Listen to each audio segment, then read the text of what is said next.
Hello and welcome back to Tree of Statism. I'm Noah Goodman.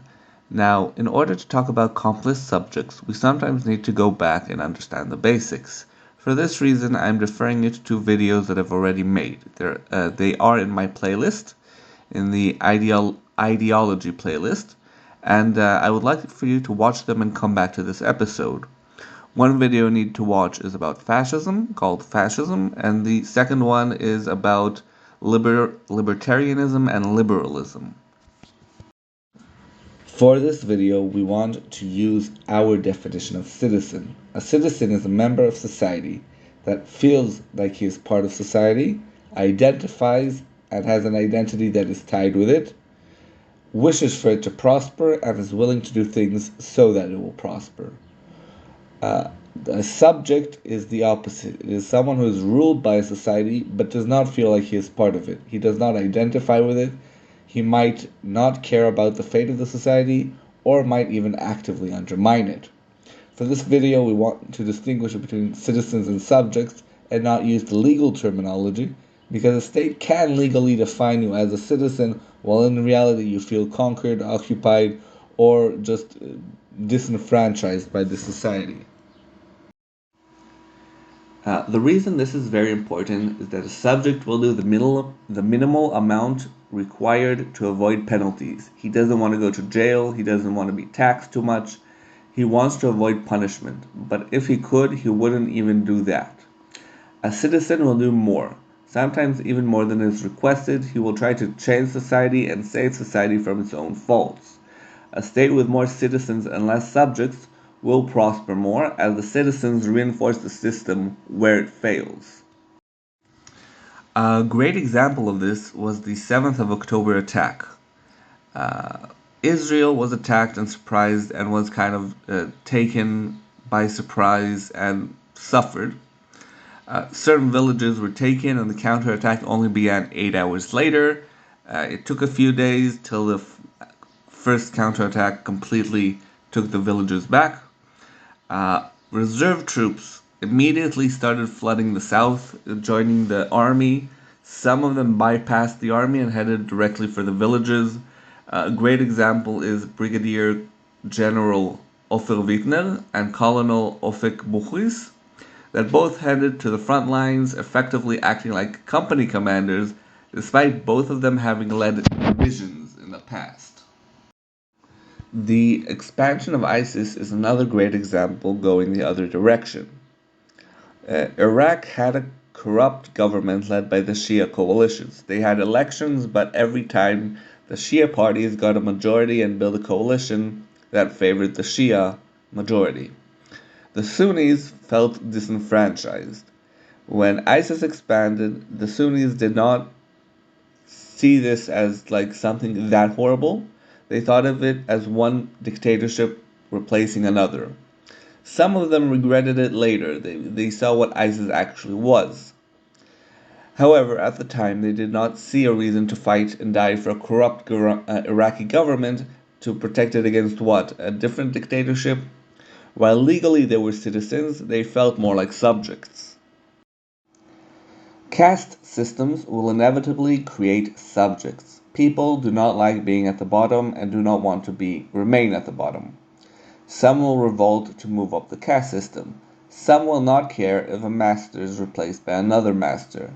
Does it really matter who is oppressing you if you're still oppressed by different people? Some will be bribed to join a higher caste. Peasant, open the gates and we'll make you a knight. Slaves cannot be expected to die for a country that enslaves them. If they're going to be slaves one way or the other, why should they die for you to be the master? Civil rights movements usually do the opposite. Civil rights movements usually extend personhood and they kind of destroy the caste system or decastify or however you want to call it.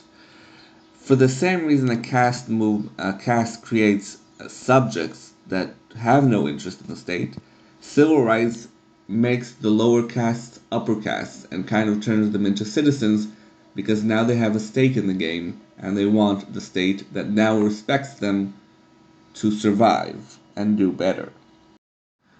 Do you think black people were eager to die for a country that told them they must sit at the back of the bus and drink from bad water fountains?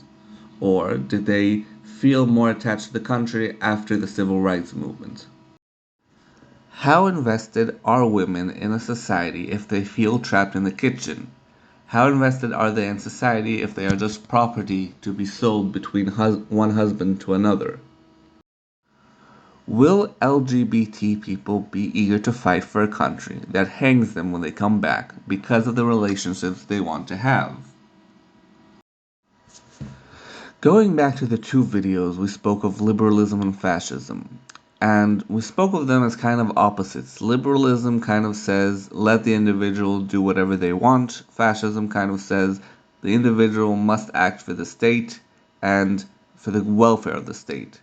But can liberalism be an aid to fascism? Well, kind of. Banning behaviors disenfranchises people who want to do them. It turns citizens into subject. Citizens don't like being oppressed and they like freedom to do the things they want to do. The state should prefer not to enforce irrelevant things, so they do not enfranchise citizens for the wrong reasons. The Middle East has a lot of people that have citizenship but have mixed feelings. Sometimes they act like citizens and sometimes they act like subjects. Often they are citizens of the tribe more than they are citizens of the state. They often feel more allegiance to the tribe than to the state. And this does not mean that they will inevitably join the invaders, but rather they are recruitable because you can offer their tribe benefits that their state doesn't offer them. The Arab world often disenfranchises citizens with religious persecution of minority religions and with tribal wars. The Middle East is filled with a lot of ancient struggles. The most known is the Sunni Shia struggle, where they've been fighting for 1,400 years on who should inherit the Prophet. The struggle seems irrelevant, except they still hate each other and often do fight over the subject. Kurdish independence is just a situation in which the Kurds, being an oppressed ethnic minority, are trying to achieve an independent state. Israel, likewise, is an ethnic minority, Jews, that did not get along with the Christian world or with the Arab world, so they erected their own state to defend themselves. Druze have been historically persecuted and live on mountaintops and within eyesight of other villages for historic reasons because they were historically persecuted. They tend to join any country that is willing to accept them, but they have historically been persecuted and are afraid of being persecuted in the future. Bedouin tribes are not one ethnic group or one religious group, they are a way of life, and the Bedouin tribes tend to hate each other more than anything else. Every Bedouin tribe has its rival tribes, and they fight over women, land, water, whatever. They've also been oppressed historically because they were small minority groups, and they were easy to trample. What's the point of me going into all these struggles? Well, when you have a bunch of civil wars, when you have a bunch of wars between tribes, it's hard to build solidarity between the nation or to build a nation. So you kind of leave shattered as kind of little groups that feel more loyalty to the tribe than to a state that is run by mostly other tribes. In the West, they take a dramatically different approach when they try to enact liberal societies. The West works hard to make sure they do not disenfranchise its people. The West wants people to feel like citizens and to feel like they own the country, and the country is them, and serving the country is also being served by the country. The problem the West is facing is sometimes it goes too far to the point that people now lack any loyalties. They kind of see a group belonging as a negative thing. So instead of having any kind of loyalty, they have no loyalties. And they kind of base their identities on dumb things like their religion or their sexuality or a bunch of irrelevant ideologies. And they also are importing a lot of migrants and doing it incorrectly. That is not to say that any immigration is inevitably bad, but rather that if you don't integrate them properly, it won't work well. A lot of immigrants feel no loyalty to their new states. They still feel kind of like part of their old states, or kind of living here, but we have citizenship, but we're not really Germans, we're not really Swedes, we're not really whatever we've moved to. And often they feel like subjects rather than citizens. We're foreigners in a foreign country, but we don't really belong here. And we're not going to die for this country unless maybe it changes to be more like what we want it to be. To conclude this video, I want to talk to you about a me movie. The me movie is called Starship Troopers. It's based on a very, very good book and has an interesting caste system. In the caste system, there are actually two castes, citizens and civilians. They are equivalent to what we have described as citizens and subjects, with civilians being the equivalent of subjects.